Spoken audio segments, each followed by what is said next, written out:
Good evening and welcome to Super Sports Sunday. We begin tonight with sailing, and we have seen high drama in the Prada Cup Challenger Series today, with storms on the Waitemata Harbour causing chaos for teams on the water. A wind shift prompted the first race between Ineos Team UK and Luna Rossa to be abandoned mid-race. But as Michael O'Keefe reports, this was just a teaser, as the most dramatic moment of the regatta came later on day 3. Hold your breath, because what you're about to witness is heart-stopping stuff. Oh, a lot of breeze on! A lot of breeze on! As they go! Is she going to go? And it's full flight! My word! And put that down to a lot of wind. She could capsize here.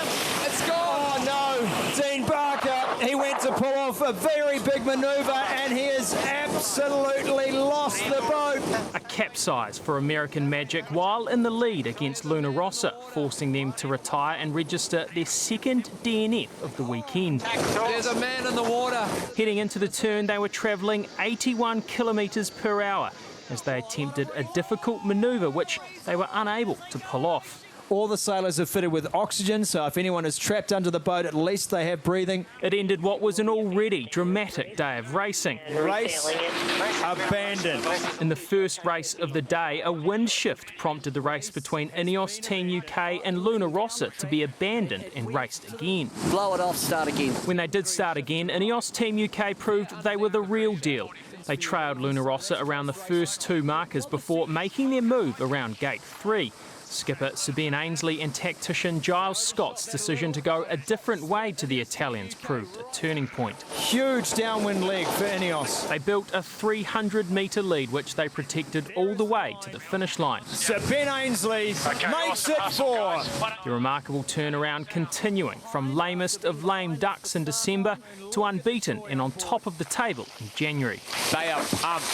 Ineos Team UK riding high, American Magic with lots to do. Michael O'Keefe, News Hub. So what do today's results mean for the overall standings after the first 2 rounds of racing? Well, it's a 2-boat race, but it's not the boats we expected. And who would have picked this? Ineos Team UK are the boat to beat.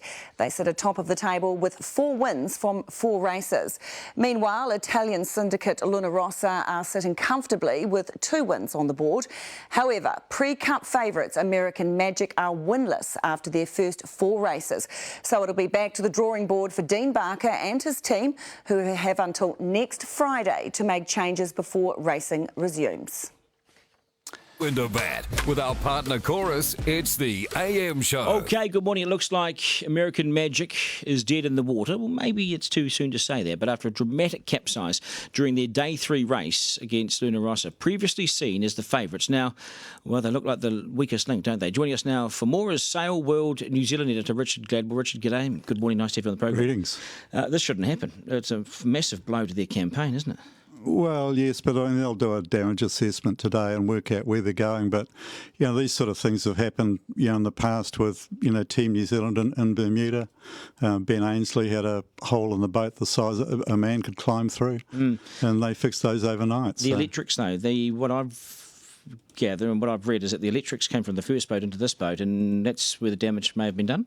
Well, they take some of the electronic gear, or most of them actually take parts out of their first boat and put it in the second. But the real issue with any boat that goes under the water, particularly a race boat, is that you can't just go through and test the electrics. You've actually got to go through and replace the whole lot. Right, and that's what takes the time. Right. Well, it depends on how they've put it together. I mean, they may have made the whole thing totally waterproof, and it's only they only know how it's been put together. Right, so you're optimistic. You think, well, this boat can get back on the water?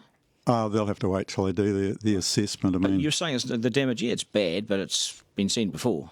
Yes, I mean, it depends on what the boat is and that sort of thing. But if they had to have this incident happen, I mean, you couldn't get it happening in a better place than Auckland because of the resources that are here to fix it. I mean, it's just phenomenal. Yeah, all hands to the pump. Yeah. What about the psychological toll that it could take on Dean Barker? Because he's in front of his home country after everything that's happened in the past. Well, it may do, but I mean, these guys are professional racing skippers and sailors, and I mean, they learn to take these knocks, and it's really not so much, what happens, but, how you overcome it. And, so old one, it's not how hard you fall, it's how quickly you get back up. And that's what the test is.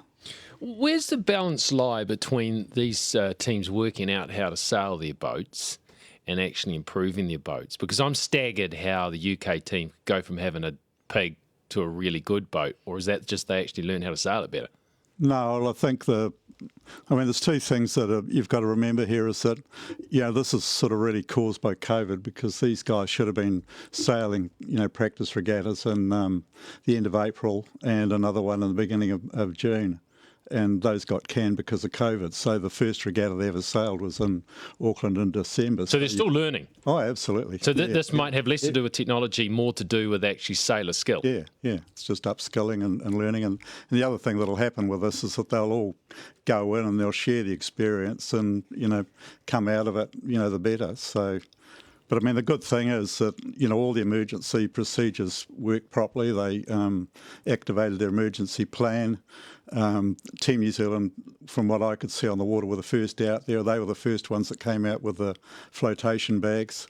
And when they put those on, then the situation started to stabilise. And it's good sportsmanship, isn't it? It's good to see, because America's Cup's not always been seen as good sportsmanship. Oh, it's just incredible. You saw, 3 different teams' shirts standing on, knee deep on the bow of this boat. Yes, can we help you? Trying to save it. Or looking at what's on it, or looking at the secrets maybe. Looking at it now, how's this? What do you reckon, eh? I wonder if it was a bit more about that. Team New Zealand took out pizza and they took out soft drinks. There might have been microphones in that pizza, you just don't know. Oh, you sly dog. Gosh, I think it was all in good faith. Just how excited are you by this race and this competition this year in a COVID environment? It's absolutely stunning. I'm out there trying to take photographs of it, but the thing is that these boats are so unbelievable. You keep feeling like you should be dropping the camera and How dangerous is it? We saw what happened to Dino, but how dangerous is this? This is a lot safer, I think, than normal. It's safer than the Volvo. And the reason is, if you look at what these boats have been through, Dean did the sky jump and then the nosedive when they first launched this boat. The thing just flopped up. I saw them training one day, and he did the same on 2 different legs. And the boats are incredibly well designed. It's a really well put together class, and it's had a lot of thought go into it, and they've done it all properly, and it's really working. Do you think at the moment they're getting the sailing conditions, the weather conditions they were expecting? Because the weather patterns for this time of the year seem a little bit different than they usually are. Well, it's just one of the maxims wherever you go in sailing, you always get weather that it's never usually like this.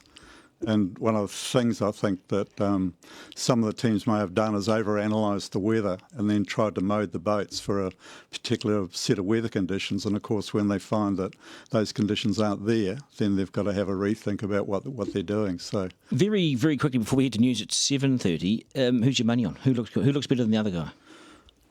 Well, if you saw what happened to Ainsley, he's a feather duster one week and a rooster the next. Yeah. So, who can say? I think that, what you've got to look out for is that these guys really are improving. They are, aren't they? But are they better than Team New Zealand? Well, we saw the same thing happen in 2000 where, Luna Rossa and America One went through an incredible series in the challenge. I think it was a real, fight to the death. Yes.